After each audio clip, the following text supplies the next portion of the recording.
Hey everybody, welcome back to the Smattering, where we ask the hard questions about investing with kids and investing for kids, part 2. This is the second of this episode. I am Jason Hall, joined as usual by Jeff Santoro, the voice of the people. Hey buddy. Hey, how are you? I'm good, man. I'm good. So part 2 here. Last week we talked with Robert Brokamp of the Motley Fool, who is one of the most knowledgeable people that I know about all things financial planning, whether it's taxes, investing, savings, all of the things he's incredibly good about. And for those that listened to last week's episode, Investing for Kids, great show, touched base on a lot of things about whether you're saving for college, other things with your kids about money, the process for kids. If you haven't listened to that episode, I encourage you to go back and listen to that one first and then come back. We'll wait. Jeff, you think we've waited long enough? In the world where you can just hit pause, yes, I think we have. So we hope you enjoyed the last episode where we spoke with Bro. And here is the second part where we're going to talk about how to involve your kids in the investing and saving part. So last week was about what to do kind of before they're aware of all these things. And now we're going to talk about how to involve them in the process. But before we do, one more time, thank you everyone who's been leaving us reviews and ratings on the podcast apps. If you can continue to do that, we would really appreciate it. And don't forget, we also have a newsletter you can sign up for where you'll get transcripts of all the shows and also weekly thoughts from Jason and myself on whatever we feel like talking about. So you might even get some more thoughts on investing with and for kids after these episodes. Welcome back, Robert Brokamp, bro. Time for investing with kids. Are you ready for this conversation? I'm ready. So I guess the place to start is maybe the basics of just beginning to talk to kids about money. So I have a 14 and a 11-year-old. I'm past the point of having to teach them what money is. But for those listening who have even younger kids, any thoughts or advice on when to start those conversations, how to start those conversations so they have a good, healthy understanding of money? I mean, I think it's naturally going to happen once they start walking around and they can talk, and you take them to the grocery store or to the mall with you, and they're going to start asking for things.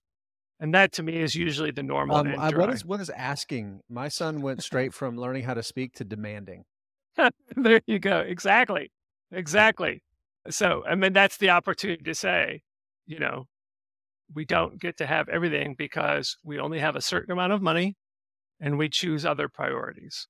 And, that will only register a little bit with a 3 or 4-year-old, but as they get older, they will just learn that is the case. I do think it's important, not like I have a graduate certificate in financial therapy from Kansas State.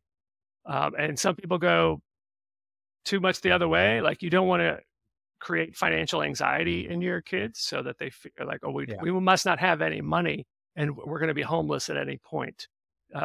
You want to make it clear, like, we have money, we're doing fine, but we have chosen to spend our money on other things that are more important. Or, bro, I'm glad you said that. Our son's 6, so I'm a little closer to this than Jeff having to deal with it. And we're fortunate. My wife and I, we have pretty high income, plenty of disposable income, and we agreed really early that we would never say, no, we can't get that. Never going to lie to our kids about those sorts of things. It's exactly what you're talking about. It's no, the answer, we're not going to get that. We're choosing other things. And then eventually the kid stops sulking about it and it gets curious as to why are we not buying it? If we can, why are we choosing not to?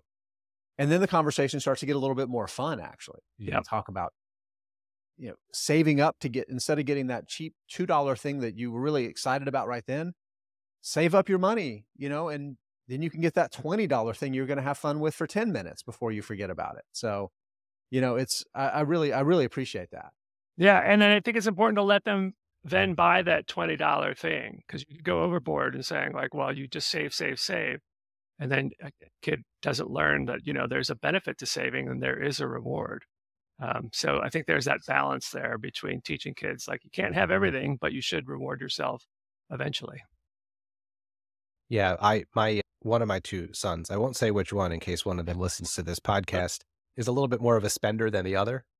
And he's learning that lesson now of, I impulse bought all these things that I wanted because he has an allowance and we let him mostly buy what he wants. And then he's learning, oh, wait, but I really want this more expensive thing. And now I don't have as much money because I spent it on all these, dumb things along the way. So to your point, Jason, I think it's taking him a little longer to learn that lesson than I was hoping, but I'm just trying to let him learn it on his own rather than just tell him. We try to Let's have a yard sale every year or so.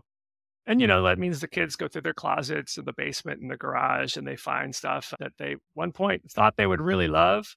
They asked for it for their birthday or they saved up and bought it and they used it 2 or 3 times and then it just sat around gathering dust.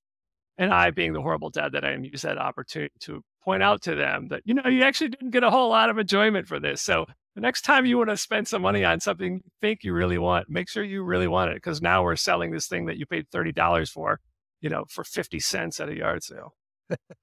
Bro, I would love, and your kids are older, so maybe we'll have to revisit this in like 15 years or so. But I would love to compare your jar full of eye rolls from your kids to my jar full of eye rolls and see who comes out with more. And I do have the might get- benefit of my 4 kids are widely dispersed in age. Youngest is 19, oldest is 32. 3rd-year-old just got married. And we are now seeing from her the like, oh, wow, I'm so glad you taught me this.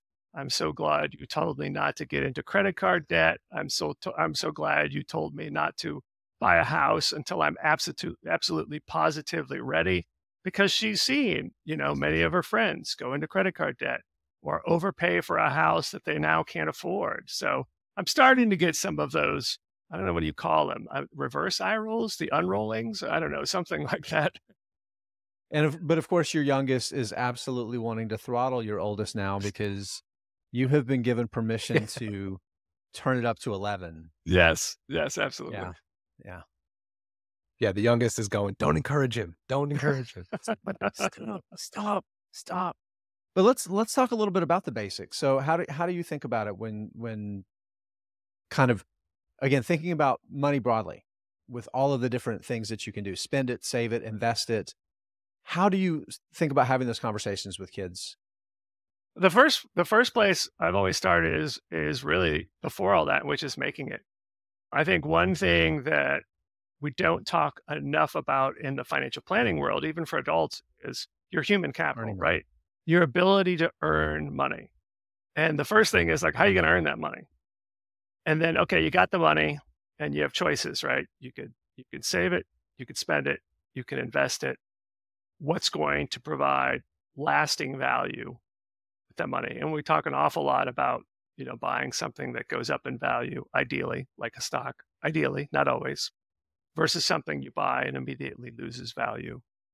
So we've talked an awful lot about that. And my kids, like I said in the previous episode, my kids have had jobs in high school and they just knew that they're going to be expected to have a job and that they have to work, because that's how you make money. If that is the starting point for everyone's eventual financial success. To save and invest, you first have to earn. And that's pretty important. I really like that you pointed that out, bro, because it reminds me of another thing we don't talk a lot about, and we don't need to necessarily go into it here, but there's still so much stigma about talking about how much money people make. So, but the one question I did want to ask is if you had any opinions on whether or not you should, or if you should, at what point actually talk to your kids about how much money you and your spouse make. Because I know when I grew up, that was verboten. We did not talk about that. I remember my mom was a public employee and her salary got published in the newspaper once from some article, and she was mortified that not that it was public so much, but that my sister and I knew how much she made. And to this day, I remember the dollar. That meant that she was lying to you when she said you couldn't have that. Right. Yeah. I was like, so I started asking, why can't I buy this? No, but I mean, the funny thing is, I remember that dollar amount right now. And this had to be when I was in 5th or 6th grade. And I remember the specific amount because that's how like mind blowing it was to actually find that out. So I'm curious if you have thoughts, bro, about talking to your kids about the amount of money you make as parents. I have to say that we did not tell our kids how much we made. Although if they specifically asked, I think I would have told them. I mean, the bottom line is, my wife is a mental health therapist and now a professor. I'm a writer. So we make good professional salaries, but they're not exorbitant. I would be making probably 4 to 5 times what I'm making if I'd stayed in as a financial advisor. Mhm. So we haven't talked about it with them. I think because when they were younger, it would have been that old, like, well, if you make this, why can't we buy this? But now I think if my kids asked, I probably would tell them, because I think it's important for them to start getting an idea as they enter the workforce, like what different jobs pay. And I will say too, one of the great things about the Motley Fool is we have outstanding benefits. And there's something we have talked to kids about from the beginning, because I've been at the Fool now for almost 25 years. The benefits have been extraordinary. So talking to them about that too, so they understand why benefits are important. Well, there's a dollar value there that's so easy to underappreciate and undervalue. I have a family member who um, does contracting work, design work, and he's been talking to a few other people to try to reset the market for what he charges. And he's come to realize how much money, because he's been looking just at the salary of similar people, professionals, and not thinking about all of the burdened cost of the benefits, the matching of the 401k, insurance, all of those things that can be 20 to 50% of the salary amounts that you're leaving on the table. So I think that's really important, just to make it a tangible, real number. You have to factor that in too. Tate asked me, Tate's my son, by the way, bro. Tate asked me how much money we had, and I told him that it was none of his business, that he would have to listen to my podcast or follow me on.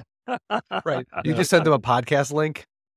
Yeah. Well, I told him he could also check on Elon Musk's social media website too. It's not his business, but no, it is. It's important. It's really important. I think one thing, the way that I think about it too, is that you have to think about the context of the kid too. And sometimes you can tell a kid a number and they're 5, 6, 7, 8 years old. Doesn't make any sense, but it sounds cool. And then of course you run into, one of their friends' parents at the bar is like, "Oh, heard you got this much money." And I was like, great. Right. So you have to be Right. mindful about those sorts of things too. Yeah, and there's they have cousins because we have siblings, and if you have family dynamics whereby someone does not have a lot of money and they think you do, then that changes things. So I think generally it's probably better to keep it to you. But I know there are people who feel differently, who feel like the kids should see everything.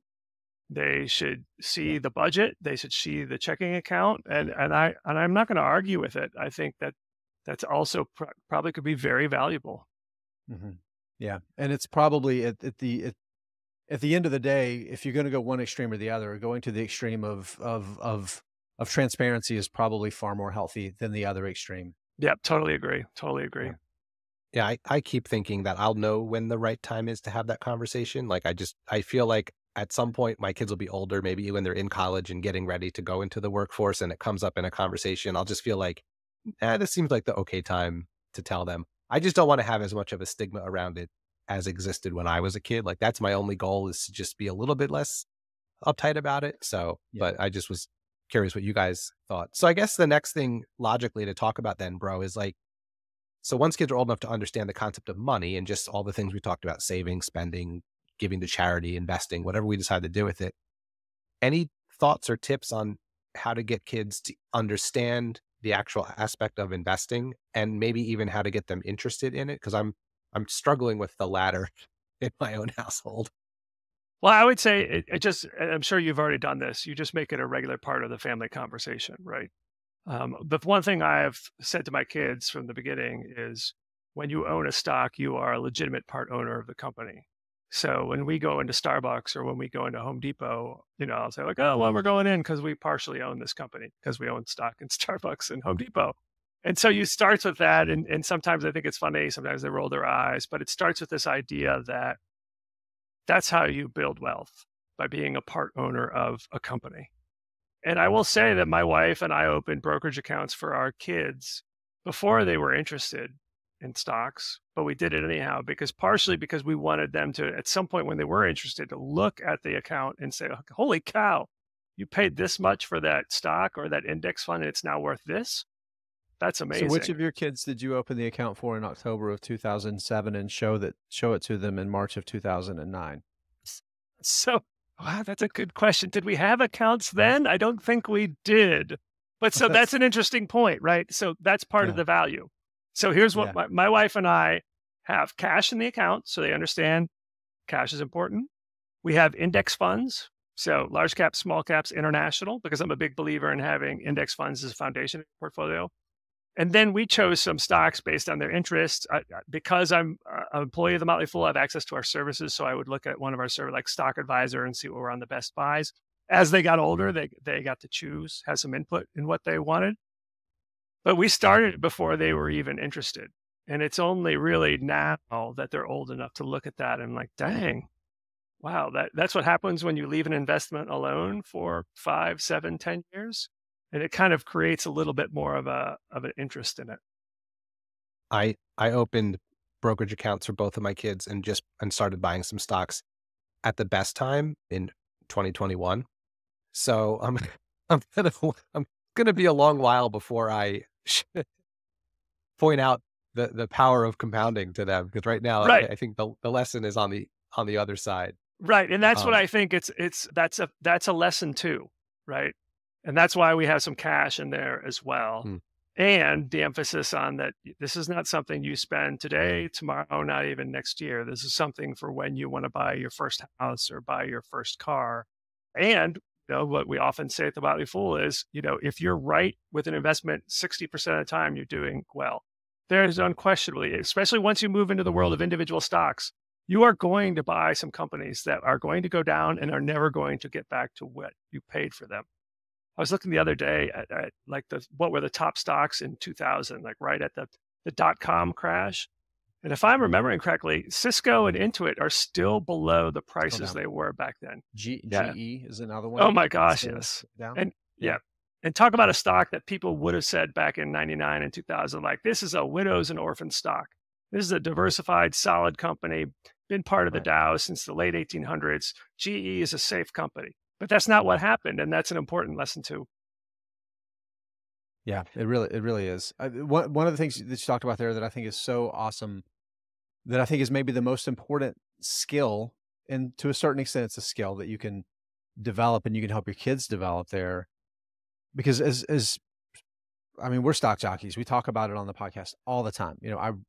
Jeff and I both, we write and make videos for the Fool about individual stocks and stock picking prowess, right? Everybody wants to have the stock picking prowess, but it's really delayed gratification. Like developing that muscle is the most important thing to being a successful investor in individual stocks, whether it is mutual funds or index funds, or whether you are picking individual stocks. That's the hard thing. And if you can learn that, and helping your kids figure that part out, the strategy that you talked about that you used with your kids, that is incredible. That is kind of blew my mind a little bit there. It's a small mind. It was a tiny little pop, but I love that, bro. I really do.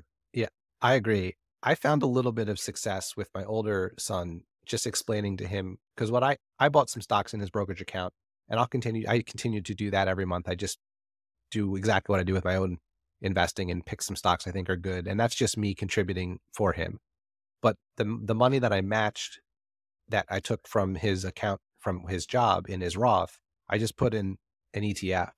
And the way I explained it to him, because he understands it, but he's not super interested in it. I said, if you get into the habit of taking at least 10% of everything you make and just buying this ETF, you will probably there's a very good chance you'll have at least $1 million by the time you're my age. Because I felt like an easy to remember number and an easy to remember age, the age of his parents, was a good way to help him sort of wrap his head around that. And then I said, and if you get interested in buying other things later on, like individual stocks, that's cool. But like to your point earlier, bro, about having a foundation of index funds, that was kind of my thinking. And that seemed to click with him, and he never wanted to talk about it again. But I think I got through to him with that very simple way of thinking about it. Yeah. And I think that's important because I mean, just thinking of my 4 kids, I would say there's maybe 1, maybe 2 of them who will ever have an interest in individual stocks just based on their personalities now. And that could change. And the other ones, I think they will always, in the end, just be mostly index investors. And you know what? That's perfectly fine.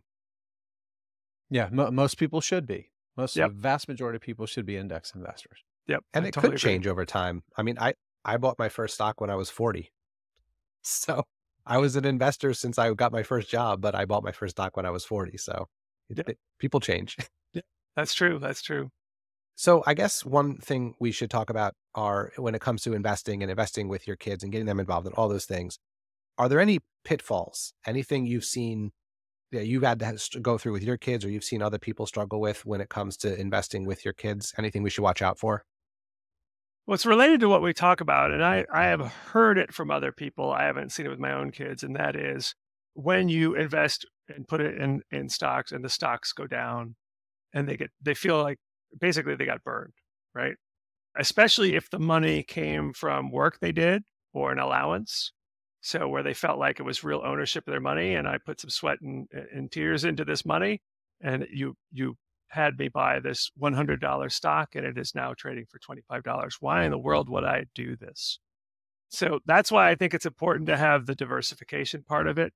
I often cite stats like, when you look at the S&P 500, it's profitable like 83% of 3-year holding periods, 88% of 5-year holding periods, and most 10-year periods.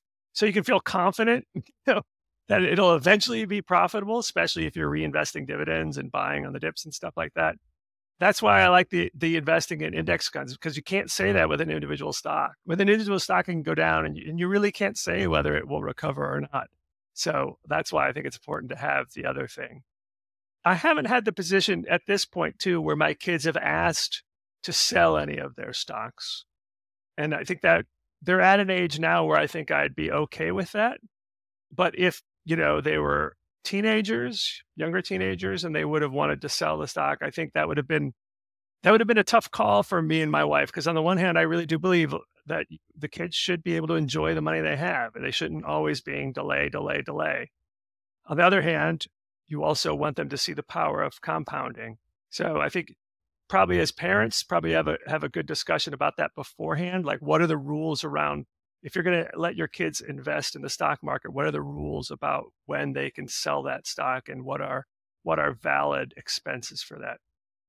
And that's something that you really should consider if you're opening accounts that they'll get control of at the age of majority in their state. Because if you have I know my UTMA accounts for my kids, they'll get it. Those accounts will be theirs once they turn, I believe it's 21 in New Jersey. I think maybe it's 18. But the point is, at some point, they're just going to get those. So those are conversations I'm going to have before they get turned over so that they're prepared, because at that point they can do whatever they want with the money. And you won't know, because you will have Right. you'll no longer have access to that account. So you won't know what they're doing with that money. Now, if they show up with a new car somehow, you'll have a good hint. But yeah, you won't know. So certainly to prepare them for that beforehand is important. Yeah, this is, I've been stumbling through and kind of fumbling through some of this with my own son, and I've come to a couple of realizations, bro. One thing is, when it comes to the investing with kids aspect of it, it's kind of like investing with spouses. My guess is that we have a lot of husbands and probably not a few wives that listen to our podcast that their spouse is entirely uninterested in this, and they've made overtures. Yeah, that plays well for podcasts, Jeff, raising your hand. They've made overtures, and some have probably even made demands, and there's been arguments over getting more involved, and it's an unrealistic expectation for a spouse. And I think it's the same for kids too, right? It's like, if they're going to get really into like the hardcore stock picking part of it, or really be aggressive about knowing what's going on with their funds and picking individual funds, and maybe investing twice as much as another kid would, then it's going to happen, right? It's going to come to them. It's not going to be because you forced them to do it. Another thing that I've realized, and you were talking about kind of with a kid selling a stock, is if the kid's old enough to work and earn an income, and make that choice, that they probably deserve to make a little bit of decisions about what they're doing with that money, right? If they're choosing to invest it on their own and they want to sell it and do something with it, okay, right? I mean, you build a framework around it, around what they're going to be doing, but at some point you're not raising kids. You have kids, but you're raising adults, right? Yeah, that's a great point. And boy, there's a whole other conversation in terms of handling money as spouses. I mean, the studies are pretty clear that when it comes to money, opposites attract. So there's always, in most couples, there's a significant difference in attitudes about money and investing and things like that. And it's not dissimilar to having kids who are also very interested in certain things. And yeah, there's a lot of dynamics going on there. So to wrap up this conversation, like we did last episode, bro, any resources that you can think of that we can stick in the show notes for people to go back and check out? Yeah, so there are a few books that I like. So first is from Ron Leiber, who is the personal finance journalist for the New York Times. His book, The Opposite of Spoiled, I thought was really good. Talks an awful lot about allowances, and there's a big debate in the parenting world about whether allowances should be tied to chores or kids should just be expected to do chores because they're part of a family, but then you give them money because they need to learn how to be responsible. So that's an important decision that parents have to make. And I would say my wife and I started out one way and moved to the other. Another great book is Make Your Kid a Money Genius by Beth Kobliner. That's a little older, but really solid advice. So those are for parents to read. But then there's a series of children's books by Sheila Bair. And some of you may know Sheila Bair from her time as head of the FDIC during the Great Recession. And by all accounts, she did a great job managing that crisis. Well, she's written a series of children's books, really for like kids ages, 6 to 10, about like money concepts, how to spend money, loans, and things like that. And so if you're looking for a good storybook to read to your younger children to start a conversation about money, her books are a good place to start. That's great. Thanks for that, bro. Any other last words of wisdom you'd like to share before we wrap up this episode? Well, my kids are further along than your kids. And certainly, as my wife and I look back, there are things we would have preferred to do differently. We wish we had done differently. But I would just say, don't let the perfect be the enemy of the good. Just start doing something. There's something that you do related to money and your kids that 10, 20 years from now, you'll be like, I probably should have done something differently. But as long as you're doing something and getting them to understand that you got to earn money, you got to save it, and you're better off going to be investing it for the long term, you're probably going to be very happy with what the result will be. Bro, again, thank you so much for coming on. It's really been fun. I love it. Thanks, guys. That's good. We'll have to have you back on for sure. That would be great. Yeah, this has been great. Thanks, bro. Yo, Jeff, investing with kids is hard. Of the two conversations we had with bro, the investing with kids conversation that was on this episode, I agree. That's trickier than doing it for your kids. Yeah. Like everything with your kids, though, it's just easier to do it for them. I think it's especially hard because for you and I, and probably a lot of people who are listening to this, we love this stuff. Like this is not our full-time jobs. Like you and I do this podcast because we love it and it's fun and we love talking about it. No one in my family feels that way. So trying to get them to sort of come along and get excited about things like investing is like pulling teeth. And I think you're probably in a similar boat, maybe not as much, but I think that's the hardest part. Probably more. Because you have to remember, you're in education in your full-time life. A lot of people in your life are also in education. You have interesting things in common to talk about professionally. Nobody in my family does what I do for a living. Yeah. I don't know. This is not the conversation we need to have right now, but I think my family cares less about investing than yours does. I'm pretty sure I would win that contest. But anyway, we hope everyone enjoyed the second part of our conversation with bro. This episode was focused all on involving your kids in the investing and saving and personal finance stuff. So I guess let's start this conversation like we started the second half of last week's show. What stuck out to you from what bro had to share with us? So it was really the laying the groundwork. I mean, this is of that conversation with bro. That is the thing that will stick with me. Like I will have forgotten my wife's name and I will be wearing Depends, but I will remember that thing. Like I will tell random people, start saving before your kids are born. Who are you? Like, no, it's like, seriously, no, two things. Number one, the compounding power of time, how important that is, that those dollars 10 years ago are so much more powerful than your dollars today in terms of creating that wealth to pay for things like college, to start funding retirement with the kids' Roth. If you're fortunate enough to start a UTMA or UGMA, to get them, to help them hit the ground running when they enter the real world. I mean, that's powerful. But the other part, and this is the thing that really stood out to me the most, is that it demonstrates in reality, like how all this stuff is supposed to work, versus you get your kid to, hey, let's pick some stocks.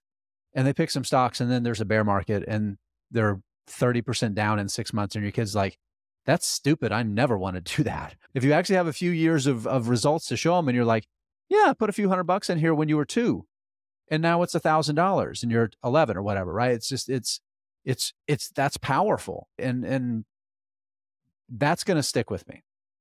Yeah, I agree with all that.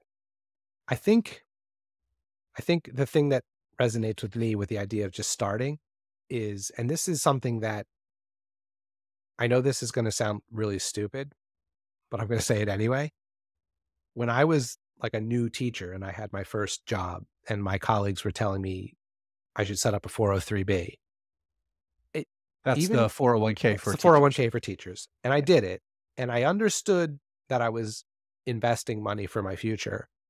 I never like really ever thought about the fact that like, those are stocks. Right. Like, because I wasn't picking a stock. I wasn't like buying Apple. It was all index funds, mutual funds, whatever. And the other thing that was never really made clear to me was that investing in some way is not really like this thing you could do if you want. It's a thing you basically have to do if you expect to have money after you want to stop working. Yeah. So I think with my kids, in terms of like just starting and hoping that they get interest in it later on, the one thing I have told them is just very simply, at some point you're going to want to stop working. And it could be because you want to, it could be because you have to, because you get too old or you get sick. And you hopefully want to live after that point and do things. Right. You'll need money to do that. So the reason we invest is, and that I think even when they were young, they kind of understood that, because they understand the concept of like, mom and dad go to work, so they make money so we can have a house and a car and go on vacation and have food and all that stuff. So I think that was like, and that was something that was never really explained to me as a kid. It wasn't like, not that my parents, they told me about money and like taught me stuff, but it was never really like explicitly clear to me that like, this is something you have to do. Or else you'll have to work until you die. So yeah, that was something that I thought about a lot during the conversation with Bro. Yeah. Your kids are a little bit older. You've got one that's a couple years away from college and one that's not quite high school age, I guess. And then my son's, early elementary school. So, you know, you've kind of gone through some different periods than I have. And I'm trying to get there with my kid. And one takeaway for me was like, you really can't force this stuff on them. You can't.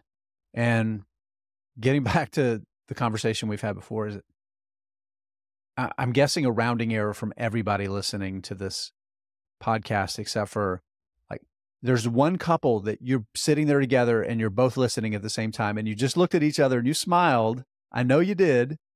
Everybody else is listening to this podcast because your spouse doesn't give a shit about it, right? They're not, and you're really passionate about it and you're interested in it. And it's going to be the same way with your kids. Either they're going to love it and they're going to really be into it, or they're going to be on the other end of the spectrum. There might be something that's a little in the middle. But I think the bigger thing is, as much as we love stocks and we want to get our kids investing and understanding investing, it's giving them the personal finance skills that I think is the most important part. And go ahead. No, and that's what we spent. I probably even more of the conversation today was about that. It was about how do you get your son not to want to buy all of the crap at the mall, right? Which Right. is something anyone with kids has struggled with. Mhm. And how do how do you get them to understand that they're, why don't we buy all the things I want to buy? Or why don't we just do whatever we want to do with our money? I told the story after we logged off that my younger son gave my older son a birthday card. Yeah, we got to hang out with Bro in the green room. It was pretty cool. Yeah, our green room. My younger son gives my older son a card with $20 bill in it after he'd already bought him a gift. And when I asked him why he did that, he looked at me and said, "It's fine. I have a bunch more in my drawer," because that's where he keeps like the money he gets for his birthday and stuff. And it was just such a perfect encapsulation of like him still not quite understanding concept of money. So yeah, I think the personal finance piece is really the foundation for all of it, whether they get interested in investing or not. Like that's something that they absolutely have to have. Yeah, you remember he highlighted something, and this was, again, another one of those kind of light bulb moments for me too. And he said that really like the financial advisory world fails at this. That's my words, not his, but talking about with your kids about earning power, how important that is not just saving and investing, but if you really want to maximize like your autonomy, and if you measure autonomy by creating enough wealth, then you have control of your life and your time, which I think is the most valuable thing on the entire planet. Putting yourself in a position to maximize your earnings, how valuable that is. And that's a great conversation. That's a conversation, obviously, I'm not going to have with my 6-year-old, but can be but there's a balance there too, right? How many kids do you know that like all they hear from their parents is, yeah, you need to be an engineer. You need to go to med school. You need to go to law school, right? And there's a balance there, right? Yeah, I could go on a whole tangent on this topic, working in the world of education, but no, it's true. I mean, as someone who grew up comfortably middle class, no one in my family made a ton of money. I don't have any investment bankers in my family. I grew up sort of, and this wasn't anything that was like put on me. It was just sort of my goal, my view, especially as someone who like chose to go into education. I never really cared or thought about a high salary. I just, because it kind of wasn't in the picture, choosing what I chose. But I also never thought of the fact. So I kind of always looked at like getting rich or being wealthy as sort of this thing that like I don't care about. But I never really thought about it through the lens of, oh, but maybe that allows me to only work part-time or retire early and then volunteer and give my times and efforts to something that's really valuable. So like it goes back to the whole conversation we've had previously about not retiring from something, but retiring to something. And the whole idea of wealth can be the thing that allows you to have control of your time. Or maybe even wealth is the thing that allows you to just give a lot of money to charity. Yeah. If that's something that you care about. So yeah. Or to waiters and waitresses in the Bahamas. Yeah, exactly. Yeah. Or to send money to your favorite podcast hosts, whatever. That's a good one. I like that one. That's a good one. We'll post our Venmo on the, no, I'm kidding. But that was an interesting point he made, like that you have to talk to your kids about earning. Yeah. And I think depending on how you were brought up, that can feel icky the first time you think about it. And so I think that was a good thing for him to have said. Yeah. One of the other things we talked about that I thought was powerful is that we asked him if he ever really talked about like like how much he and his spouse earned with the kids. And he said never really, and it never really came up, but if they asked, it probably would have. And I've been thinking a little bit about that. And I do think that obviously your kid needs to be at like a certain age level and level of maturity to really internalize what it means. But being open about your family's finances, I think like that underpinning the whole conversation, I think is really, really valuable because you teach much better lessons, because the reality for most people, Jeff, is money's emotions. And if you are in a situation where you're fortunate enough that you have a lot of disposable income, I think it's a terrible idea. And this is, again, my situation. I'll never tell my kid we can't get that, because in most cases, it's not true. We won't. but here's why we won't. Let's talk about why we won't, right? Yeah. No, To help remove the emotion from this idea of money being just this thing that you feel like you need, right? I completely agree with that. I mean, that's something that something my opinion on has changed over the time that I've been a parent. Like Yeah. anytime I hear or read anything that's about parenting and money and investing in money and kids and stuff, like I'm interested in it, obviously, because I have kids. So I'll read it and listen to it. And I've heard it several places where, saying we can't afford that if it's really not true is not a good thing to say to your kids. It's better to say, I choose not to afford that or whatever it Right. is. Right. And I can just say from experience, talking only about conversations I've had with my kids, I've said things like, this is the closest I've gotten to like telling them how much money I make or anything like that is I'll say something like, I absolutely can buy that thing. I could buy 10 of those things. Here's Now why you're I'm not bragging. going to. Like I Yeah. was talking to my son because he really likes to he's very into like different types of cars and he's really into like different types of airplanes, like modes of travel. That's his thing. And we were talking about Teslas once because he thinks Teslas are cool looking. And I was saying how the Model S is a very expensive car. And he said, how much? And I said, it's over $100,000. And he's like, well, can you buy one? And I said, honestly, because you can borrow money to buy a car. Yes, I could. Like I could borrow money and buy that car. And I was like, but you have to understand that you could get 2 cheaper cars, really nice cheaper cars for Right. the price of that one car. I had this whole conversation about, like, yes, maybe I could buy that expensive Tesla, but that might mean that we don't get to go on a vacation this year.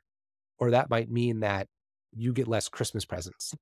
Like I gave all these very I hope you little like kid. ramen, boy. Yeah. And I would not in like a threatening, mean way, but just to get him to understand, like Yeah. it's a decision, and I was Right. like, we could live in a nicer house, but we've a decision was made to live in this house because it was affordable for us and we could have money for other things, even saving for our future. You can take this in any direction. It would have been disingenuous to say, oh, I could never afford a Tesla Model S. Because again, I want to be clear to the audience. I don't have $130,000 in cash to buy a new car, but you could take out a car loan and pay $2,000 a month if you wanted to. Like, Right. that'd be Right. But stupid, no, I but you think that could. the underlying point there is that the lesson you're teaching your kid is there's a lot of people that stretch their capacity for things, right? Because they can and they want to.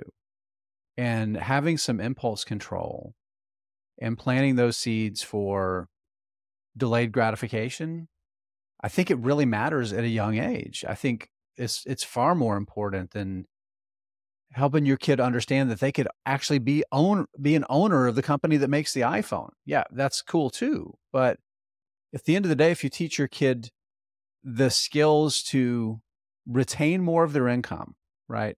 Actually have more disposable income. If they learn those skills, then they don't have to be a perfect investor to end up with a large sum of wealth down the road that they can make the world a better place with, that they can retire early, that they could give to charities, whatever they want to do, right? Have time autonomy, like all those things that we talked about.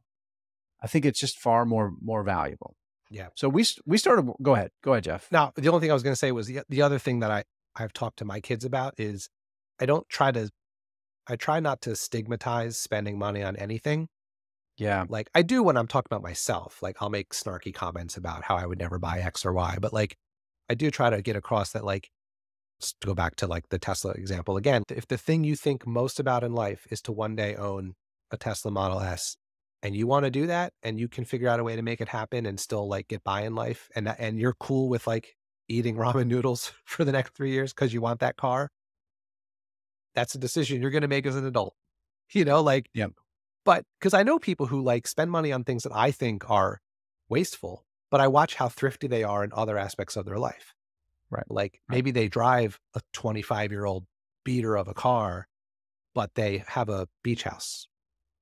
Like they've made that decision, It's life's about trade-offs, right? Right. And I think that's important. And one of the things that I said, so Bro talked about exactly that same thing with kids. Is like, kids, they need to spend their money too. They need to enjoy the pleasure of the money that they've earned, whether it's the allowance or the part-time job after school or whatever it may be, right? We do the same thing. We go on vacations. You know, you have a secret Tesla that you're trying to make it sound like you don't have, but you really do. No, you don't. I think you're a Honda guy. So I have 3 secret Teslas. oh wow, that's awesome. So you have a model 9. Yeah, I'm trying to get all 4 of the models, and then I'll. There you go. Nice. So, but no, but, and I really like that point that Bro made because, you know, I feel like I've said before, you know, I'm not raising a child, I'm raising an adult. He's a child now, but the idea is to help prepare him for adulthood. And once a kid's old enough to work and earn money, then they need to be empowered to make some decisions about what happens with that money. And that also means they need to be empowered to screw up sometimes. Yeah, when we moved to the give our kids an allowance, so I mentioned this, I think I said it off the air, but like I'm doing with my kids what my mom did with me, which was I give them an allowance. It's not tied to chores. The chores are expected. That's what we tell them. Like you contribute to the house just like me and your mother do. And they each get an allowance and they can largely do what they want with it. You know, so like a good example this whole summer, you know, we there's a pool club in town and we go there and there's a snack shack. And, you know, I watched my younger one bag of chips, Gatorade, ice cream, smoothie, Gatorade, bag of chips, smoothie, ice cream all summer long. And okay. And then all of a sudden the summer ends and he's like, oh, I want to get this thing. Okay, well, how much is in your account?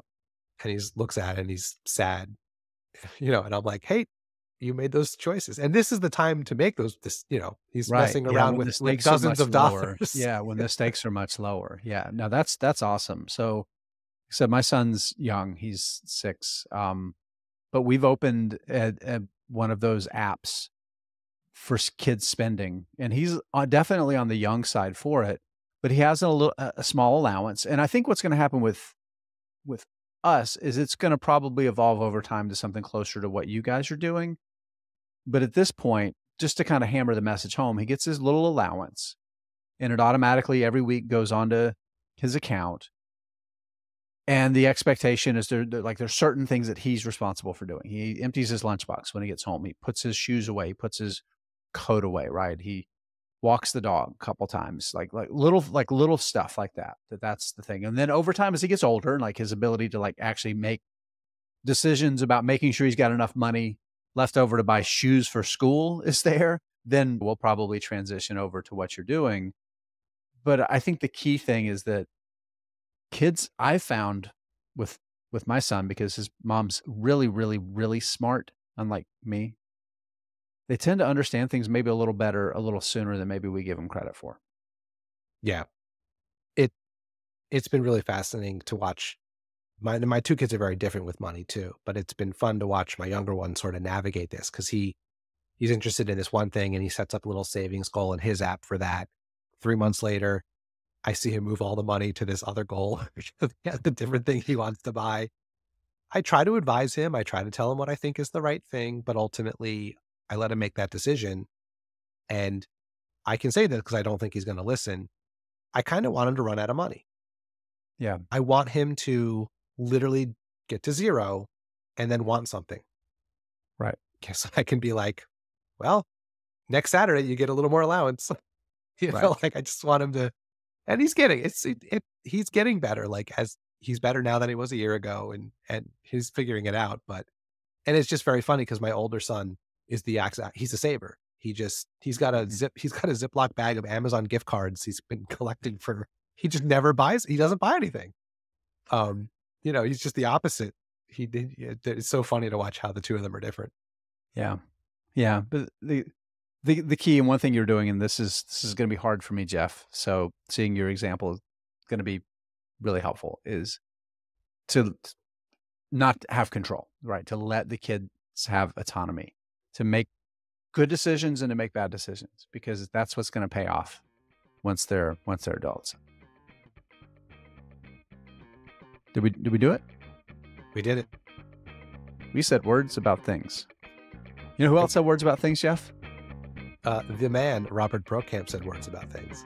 Bro laid it down. He did. What a great guest. Hope everybody enjoyed having Bro on the past couple of episodes with us. As always, Jeff and I love to give our answers to these hard questions, have amazing guests like Robert Brokamp on to give their answers, but it's up to you to figure out how to invest with your weirdo kids. We can't help you do that, but you can do it. I absolutely believe in every one of you. All right, Jeff, we'll see you next time. See you next time.